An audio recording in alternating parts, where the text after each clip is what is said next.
Welcome back to Champion News Talk Radio, brought to you by championnews.net. This is Carol Parisi. Today, our founder, Jack Roeser, and myself have Lenny Jarrett. And Lenny's gone from activist to candidate. And we were talking about a lot of your successes and how you got engaged and involved.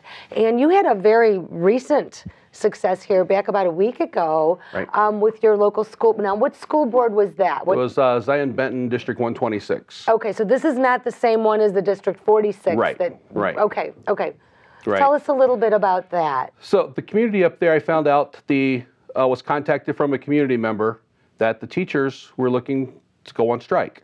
So they called me, talked to me about what they needed to do, how I could help them. So one of the community members said, plan a town hall, I'll come up and speak.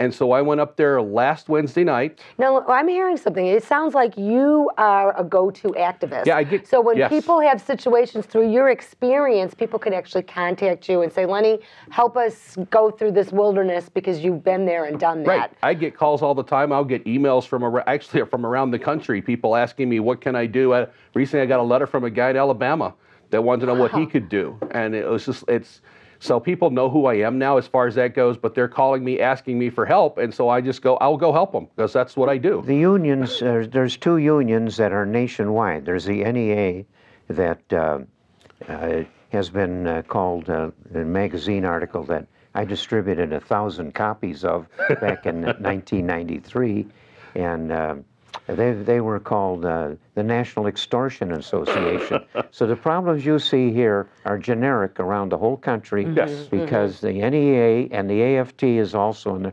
American Federation of Teachers, which is in Chicago, and then the rest of the state is largely and then Zion-Benton was actually the AFT affiliate, the Lake County Federation of Teachers. Was their union, was the one up in Zion that was getting ready to go on strike. And they did, on Thursday morning, they went on strike. So much for the new law prohibiting strikes, so-called. That whole bill that was put in by, well, let's not get into it, but it's a whole can of worms and ineffective immediately. You know, it was Governor Thompson that changed the law in Illinois that allowed us to have school strikes. In most states in this country, you can't go on strike. But the fact is, you got a uniformly lousy education system in the whole United States. Almost all of it stinks because the unions have made it uniform. They've run this thing. They have, and well, with Zion, it looks like the union bosses were trying to control and push the teachers into this strike, because it was all over the pay schedule. So after my town hall up there last week, it actually activated the community. There were parents that went out to protest against the strike. Every day the teachers were out there was a group of parents out there protesting because they wanted the teachers back to work. They even got together, the community, and had another town hall on their own Sunday night. 250 people from the community were at that town hall, and there were several teachers there. I was up outside. I didn't go in because it was a community only. But they were there. Monday night, the union and the school board settled. They came to a settlement. And actually, it's one thing, I had actually proposed a solution myself to try to help the strike end. And it looks like from the votes, everything, it looks like they may have taken that suggestion. Because what I had suggested was, there's always this complaint about teachers that leaving the profession within the first 5 years. So my solution was to, give the teachers at the bottom that are just out of school a bigger pay raise, and as you go up the scale, you lower their percentage of pay raises, so at the top, they don't get as big a pay raise. You're too damn generous. You came to a solution, and I suppose it's nice to get the kids back in school, but teachers' salaries throughout the state, not quite so much downstate, but everything north of I-80, which is the northern end of Illinois, including Chicago, these salaries are outrageous. A Chicago teacher is a half-time job, about 5.5 hours a day, and with so many holidays, they only do 170 days in school, where a normal working person will do 220 to 40 days on a job, and a longer day by far than 5.5 hours. You know, they're talking about longer days for the kids. That's like putting 2 rotten eggs into a 10-egg omelet that's already got about 3 or 4 rotten eggs in it. Making a longer day is going to be worse for the kids, because the kids in high school, actually, when they get a job, they start learning something a lot more than they're going to learn in the crummy schools we got in Illinois. Right. And there's got to be accountability, and yeah, some of those salaries that are because of the people at the top of the pay scale that gets those into the career bumps, and they've been getting huge pay raises, where the teachers at the bottom have been struggling. And, what's an average pay for a new teacher? If I was to just get out of college and become a teacher, what is my average pay? It really depends on the location and where you're at. Up in the northwest suburban area. 44,000. Yeah, 44 to 50,000 range, depending on where you're at. But that's not insanely crazy in today's economy. That's not insanely crazy. Hold the phone. You're talking about a half-time job. That's the first thing. And with a pay scale and pensions that go zooming to the skies, and they don't have to wait long for that. And just hold on a minute, because it gets worse. That's a liberal arts education you get in college to be a teacher. The qualifications are very low on the ACT and so forth to get into teaching. And there are other people that get into liberal arts. Let's talk about journalists. Now, if you're a journalist and you're going through really a harder education than they have for teachers, it's really quite easy.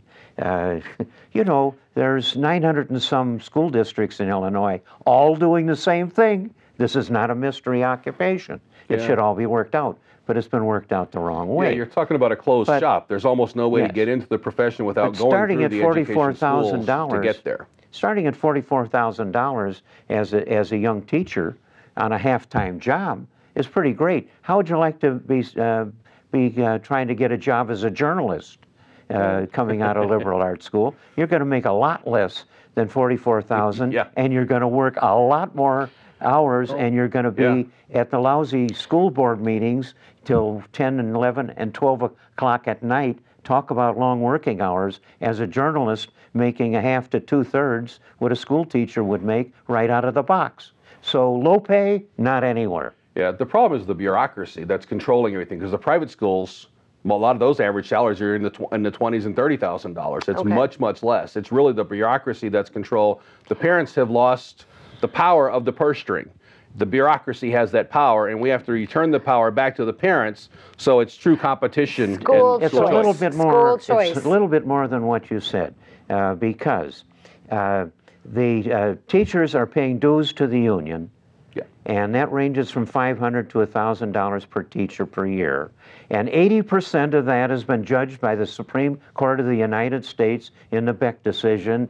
80% of that is for nothing but politics. Only 20% goes to the job site, and that's a lot of money too. But 80% of that 500 to 1,000 in a big school district, there could be $300,000, $400,000, $500,000 going into the hands of the union for nothing but political stuff. And for that, they have become the 800-pound gorilla down in Springfield. I used to go down there lobbying. I'll tell you, when the grand lady or man of the IEA walks into any meeting about primary and secondary, everything stops till the grand person has told us what to do. So that's what you got as a big political activity with a lot of money, and that's why the parents aren't able to, in their amateurishness of not being a vicious politician. We're not getting paid to do it as parents. They're getting paid to go to Springfield and lobby, and that is part of our problem. The power's in the hands of the bureaucracy, not in the hands of the people. Madigan's the most powerful guy down there, and between the trial lawyers and the teachers union, he's got the dough. He's got the dough. Now, Lenny, during that May 17th, May 19th time with District 46 and District 30, wasn't there a lot of politicking going on through school emails? Yes. And that was not right, correct? Correct. They cannot use taxpayer resources against the taxpayers, and that's what they were doing, and all those emails from the FOIAs uncovered. For campaigning. For campaigning. Yeah, they were having to help the incumbent school board members get elected, one of which was a teachers union president in another school district. She was our school board president. How did you disclose that? How did you find that out? Uncover that, not again, somebody called me and told me, gave me an anonymous tip. They FOIA this email, FOIA this time span, And so I did that. Then I FOIA'd all the other emails because I started to get in the sequence. There was a ton of emails that you and presented. that investigation is actually still ongoing. Really? Actually, there's a lawsuit against the school district because they still have not given all the emails. Oh, really? Even though you FOIA'd them? Yes. Yeah, this is what's going on. You've been doing it for 8 years. I've been doing it for 40. Right. We've both been skunks at a picnic. And through most of this time, the Tribune especially has been absent. Occasionally now, they found some that we've been working on for so many years and trying to get their stinking attention, that they might tell the public what's going on. Right.